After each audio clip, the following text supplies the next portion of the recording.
Washington, D.C., November 1941. A 23-year-old woman lay on an operating table, mildly sedated but fully conscious. Her head had been shaved. A cloth blocked her view of the instruments above her. Two men stood over her skull, and one of them kept talking to her, gently, almost conversationally, asking her to recite the Lord's Prayer, then to sing a few bars of a patriotic song, then to count backward from 100. Every time her words slowed, slurred, or dissolved into silence, the man doing the cutting paused, made a note, and pressed a little further. This was not torture. In the minds of the two doctors performing it, this was medicine at its most advanced. The woman was Rosemary Kennedy, eldest daughter of Joseph P. Kennedy and older sister to a future president of the United States. When she stopped being able to answer coherently, the surgeons stopped cutting, closed the incisions in her skull, and pronounced the operation a success. It was not. Within hours, something in her had gone permanently silent. She would spend the rest of her life, more than 60 years, requiring full-time care, hidden almost entirely from the public eye. One of the most famous names in America, attached to one of the least understood procedures in the history of medicine. Her father never saw her again after that year. That was 1941. But the story starts 6 years earlier, in a Lisbon hospital, with a man who could barely hold a scalpel. Antonio Egas Moniz was a celebrated Portuguese neurologist, already famous for developing a technique to visualize blood vessels inside the living brain. By the mid-1930s, though, his hands were failing him. Severe gout had twisted his fingers to the point where he could no longer operate himself. So on November 12, 1935, when he decided to test a radical new idea on a human patient, he had to direct someone else's hands to do it. His collaborator, the neurosurgeon Almeida Lima, drilled 2 holes into the skull of a 60-year-old woman and injected pure alcohol directly into the white matter connecting her frontal lobes to the rest of her brain. Her name was never recorded for history. She became, without ever being told so in any way she could understand, the first lobotomy patient on Earth. Moniz called the procedure a leucotomy, from the Greek words for white and to cut. His reasoning, by the standards of the day, was not madness. He had heard about experiments in the United States where 2 chimpanzees, after having the connections between their frontal lobes and the rest of their brains severed, became noticeably calmer and easier to manage. If cutting those pathways could tame an aggressive animal, Moniz reasoned, perhaps it could do the same for a suffering human mind trapped in psychosis. If a story like this already unsettles you a little, hit subscribe, because the details only get harder to believe from here. Moniz soon refined his method. Instead of alcohol injections, he designed an instrument called a leucotome, a thin rod with a retractable wire loop that could be inserted into the brain and rotated to carve out small cores of white matter. He operated on 20 patients in his first published series, then 18 more. By his own account, several were calmer. A few, he claimed, were almost cured. He said almost nothing about the ones who were left mute, incontinent, or intellectually diminished. That silence would become a pattern that outlived him. In the late summer of 1936, Moniz published his findings, describing prefrontal leucotomy as a simple operation, always safe, that could relieve suffering where nothing else had worked. Many of his fellow neurologists were horrified. Cutting into a healthy brain to treat a sick mind seemed, to plenty of doctors at the time, closer to butchery than to medicine. But psychiatry in the 1930s had almost nothing else to offer patients with severe, unrelenting psychosis, and hope, even reckless hope, traveled fast. It traveled all the way to Washington, D.C., where an ambitious young American neurologist named Walter Freeman read Moniz's paper and became obsessed. Freeman had no surgical training himself, so he partnered with a neurosurgeon, James Watts, and on September 14, 1936, the two of them performed the first prefrontal lobotomy in the United States, on a housewife from Kansas named Alice Hood Hammett. The operation left her calmer, by Freeman's account, though noticeably duller. He called it an improvement. The press, hungry for miracle cures during the Great Depression, agreed with him. Newspapers described the procedure as surgery of the soul. One called it one of the greatest surgical innovations of a generation.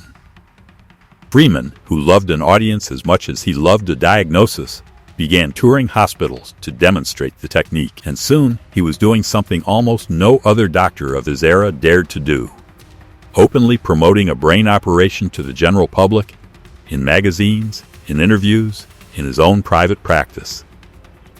By the 1940s, Freeman and Watts had performed the procedure on hundreds of patients across the country.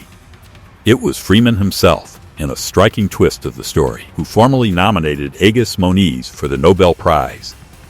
In 1949, the Nobel Committee in Stockholm agreed, awarding Moniz the Nobel Prize in Physiology or Medicine for his discovery of the therapeutic value of lobotomy in certain psychoses. Moniz, by then elderly and in poor health, could not attend the ceremony. He would remain, to this day, one of the most disputed laureates in the prize's history. Decades later, campaigns to have the prize posthumously revoked would gain real support from families of patients who were left devastated by the procedure. The Nobel Committee has never agreed to withdraw it. But Freeman was not satisfied with the operation as it stood. Moniz's method, and the version Freeman and Watts had been performing, required drilling through the skull in an actual operating room, with a trained neurosurgeon, general anesthesia, and a recovery period measured in weeks. Freeman wanted something faster, something that any psychiatrist could learn to do, in any hospital, even one with no surgeon and no operating theater at all. State asylums across America were, by the 1940s, catastrophically overcrowded, understaffed, and desperate for anything that might empty a few beds. Freeman believed he had found the answer, and it came, of all places, from the kitchen drawer. An Italian psychosurgeon named Amaro Fiamberti had already shown, in 1937, that the frontal lobes could be reached through the thin bone at the top of the eye socket rather than through the skull itself. Freeman took that idea and ran with it. In January 1946, working alone in his Washington office on a housewife named Sally Ellen Ionesco, Freeman rendered her unconscious not with anesthesia, but with a jolt of electroconvulsive shock, then lifted her eyelid, placed the tip of a sharpened instrument against the bone above her eyeball, and tapped it through with a small mallet. He worked the instrument side to side to sever the connections behind it, withdrew it, and did the same on the other side. The entire procedure took under 10 minutes. When it was over, he sent her home in a taxi. For his early attempts, according to Freeman's own biographer, he genuinely used an actual ice pick pulled from a kitchen drawer, before he had a proper surgical version made. He eventually commissioned a purpose-built tool that still looked almost identical, a slender rod with measurement markings etched into the shaft, which he named the orbitoclast. Reporters and hospital staff started calling the whole technique the ice pick lobotomy, and the name stuck for good reason. It looked, to anyone watching, exactly like what it was. No operating room, no surgeon, no anesthesia beyond a jolt of current to the brain, just Freeman, a mallet, and an instrument through the eye socket, sometimes performed on a hospital cot, sometimes on a folding table, sometimes, according to multiple accounts, in his own car. If you're still with us, drop a like on this one. It genuinely helps this channel keep telling these stories. James Watts, Freeman's longtime surgical partner, was appalled. He had built his career on precision, sterile technique, and careful surgical judgment, and watching Freeman abandon all of it in favor of speed and spectacle was more than he could accept. In 1950, the two men ended their partnership for good. Freeman did not slow down. If anything, he sped up, crossing the country in a camper van he nicknamed his Lobotomobile, visiting state hospitals from Texas to West Virginia to teach the transorbital method to psychiatrists who, in many cases, had never performed brain surgery of any kind before that afternoon. Here is where the story has to correct itself, because the popular memory of Rosemary Kennedy's operation, the one that opened this video, does not quite match the historical record. Her surgery took place in November 1941, 5 full years before Freeman ever touched an ice pick to a patient's eye socket. What Rosemary underwent was the older, cruder method, a full prefrontal lobotomy through holes drilled in the top of her skull, performed by Freeman and Watts together, with Rosemary mildly sedated but conscious throughout. Joseph Kennedy had grown fearful of his daughter's mood swings, her occasional outbursts, and according to several biographers, the possibility that her impulsive behavior around men could become a public scandal that damaged his son's political futures. He consulted Freeman, who had a reputation as America's leading authority on psychosurgery, and Freeman recommended the operation as a way to smooth out her temperament permanently. The surgery itself unfolded almost exactly like the account you heard at the start. According to Watts's own later recollection, they went in through the top of the head, made a small incision no larger than an inch, and inserted a blunt instrument that Watts compared, in his own words, to a butter knife. As Watts cut, Freeman kept talking to Rosemary, asking her to recite the Lord's Prayer, to sing, to count backward from 100, using her responses as a crude, improvised gauge of how far was too far. When her words fell apart into incoherence, they stopped. It is worth saying plainly that neither man could know, in that room, exactly how much they had just destroyed. Rosemary emerged unable to walk without assistance, largely unable to speak in complete sentences, and with the intellectual capacity, by most later accounts, of a small child. She never recovered. Joseph Kennedy had her moved first to a private psychiatric hospital in New York, and then, by 1949, to St. Coletta, a Catholic institution for people with intellectual disabilities in Wisconsin, where she would live for the rest of her life. Her mother, Rose, later claimed she did not know the operation had happened until afterward, though historians still debate how much she was told and when. Joseph Kennedy is not known to have visited his daughter again. The family kept the truth hidden for decades. For years, the official story given to the press was that Rosemary had simply become a teacher for children with intellectual disabilities, working quietly out of the public eye. It was not until the 1980s that the full details of her lobotomy became widely known. The silence had consequences that rippled through the rest of the Kennedy family in ways few people connected at the time. Rosemary's sister, Eunice Kennedy Shriver, later said that watching what happened to Rosemary shaped the rest of her life, and in 1968 she founded the Special Olympics, an organization that has since given millions of people with intellectual disabilities a platform that Rosemary herself was never allowed to have. Her brother, President John F. Kennedy, signed the Community Mental Health Act in 1963, one of the most significant pieces of federal mental health legislation in American history, only weeks before his assassination.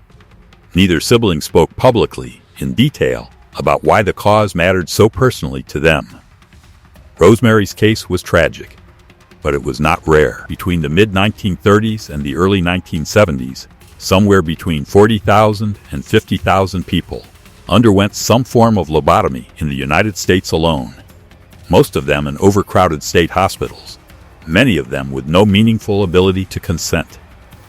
Freeman personally performed or supervised roughly 3,500 of them across 23 states before his career ended. In July 1952, in a single state-sponsored campaign in West Virginia that newspapers nicknamed Operation Ice Pick, Freeman performed 228 transorbital lobotomies in barely 2 weeks. One of his youngest patients, a 12-year-old boy named Howard Dully, received the operation in 1960. Arranged not because of any diagnosed psychosis but, according to Dully's own later account, largely because his stepmother found him difficult to manage. He survived into old age and spent years afterward trying to understand what exactly had been done to him and why. The practice did not stay confined to the United States. It spread fast, and it landed differently almost everywhere it went. In the United Kingdom, thousands of patients underwent variations of the procedure through the 1940s and into the 1950s, often in the same overcrowded asylums that inspired Freeman's American campaign. In Scandinavia, particularly Sweden and Norway, lobotomy rates per capita were, for a time, among the highest in the world, a fact that later triggered years of public reckoning and government inquiries. Japan adopted the technique enthusiastically in the post-war years, performing it on adults and, disturbingly, on children diagnosed with behavioral problems in school. The Soviet Union took the opposite path entirely. In 1950, Soviet authorities banned lobotomy outright, officially on the grounds that it was unscientific and contrary to the principles of humane medicine. Though many historians also point to Cold War politics, rejecting an American champion procedure fit neatly into a broader ideological rivalry. The Soviet Union's ban made it, in an odd historical twist, one of the first countries in the world to formally outlaw a psychiatric surgery that much of the West was still enthusiastically performing. Then, within the space of about 2 years, almost the entire global industry collapsed. In 1952, French researchers discovered that a compound called chlorpromazine, first investigated as a surgical anesthetic, produced a powerful calming effect on agitated psychiatric patients without cutting anything at all. Approved in the United States in 1954 under the brand name Thorazine, the drug spread through psychiatric hospitals with astonishing speed. Within 8 months of its American release, it had already been given to more than 2 million patients. For the first time in the history of psychiatry, doctors had a treatment for severe psychosis that came in a pill bottle instead of a surgical tray. Some physicians at the time even nicknamed it the chemical lobotomy, only half joking. Hospital administrators who had spent a decade lobbying for surgical teams to relieve overcrowded wards suddenly had a cheaper, faster, and far less irreversible alternative. Lobotomy rates fell off a cliff almost overnight. Walter Freeman kept performing the procedure into the 1960s, increasingly out of step with a profession that had moved on without him, until a 1967 operation left a patient dead from a brain hemorrhage and cost him his surgical privileges for good. Here is the part that tends to surprise people most. Lobotomy did not disappear entirely.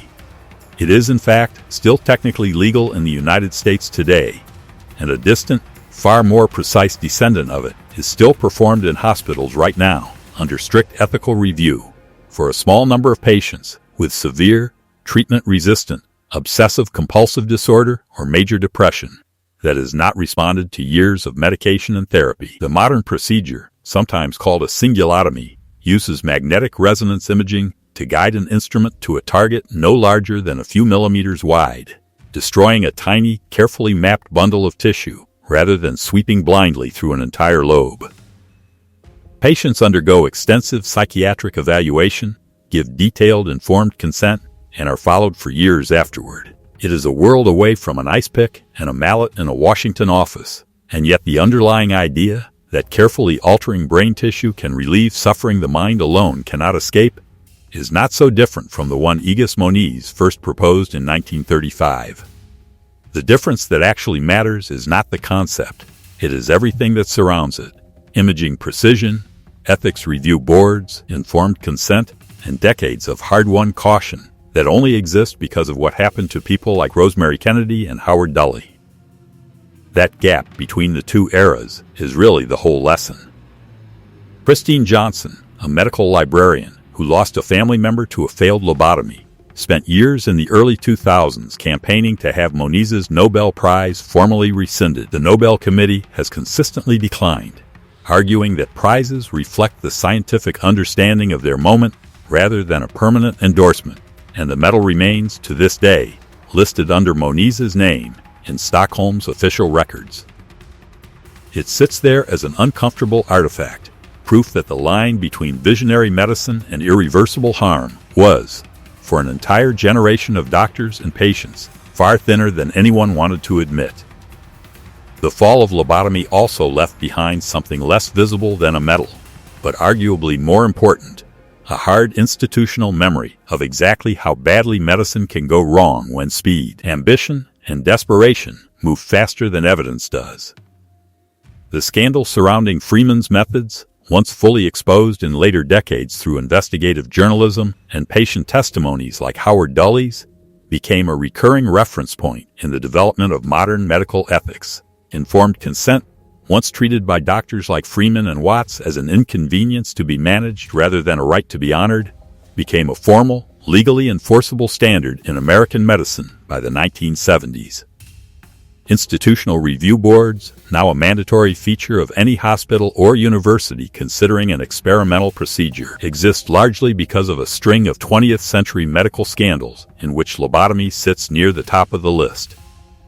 Psychiatric patients, who in Freeman's era could be operated on because a family member or hospital administrator found them inconvenient, gained specific legal protections that did not exist before. None of this undid what happened to the tens of thousands of people who went through the procedure. But it did mean that the particular combination of factors that made lobotomy possible, unchecked authority, minimal consent, and a desperate shortage of alternatives, became far harder to recreate. Rosemary Kennedy lived until 2005, dying at 86, decades longer than almost anyone watching that operation in 1941 would likely have predicted. By the time she died, her siblings had spent years quietly rebuilding a relationship with her, bringing her to family gatherings and channeling the guilt and grief of what had happened into public work that reshaped how the country treated intellectual disability and mental illness. Walter Freeman died in 1972, still defending the transorbital method as a compassionate, practical answer to suffering he believed conventional psychiatry could not touch. Agus Moniz died in 1955, a Nobel laureate to the end, having performed his last leucotomy long before either drug therapy or public scrutiny caught up with what he had started 20 years earlier in that Lisbon operating room. A brain surgery meant to relieve suffering ended up erasing the very people it claimed to save. It began with 2 holes drilled into a nameless woman's skull in Lisbon. It reached its most infamous form in a Washington office, with a mallet and an instrument that once sat in a kitchen drawer. It touched a president's sister and a 12-year-old boy and tens of thousands of people history barely remembers at all. And it ended not with an apology, but with a pill. That is the part worth sitting with the longest. The operation once celebrated as a Nobel Prize-winning miracle was quietly replaced by something far smaller, far cheaper, and far less violent, and almost no one in medicine ever had to answer for the difference. If this story got to you, subscribe, drop a comment on what hit hardest, and like the video so more people find it.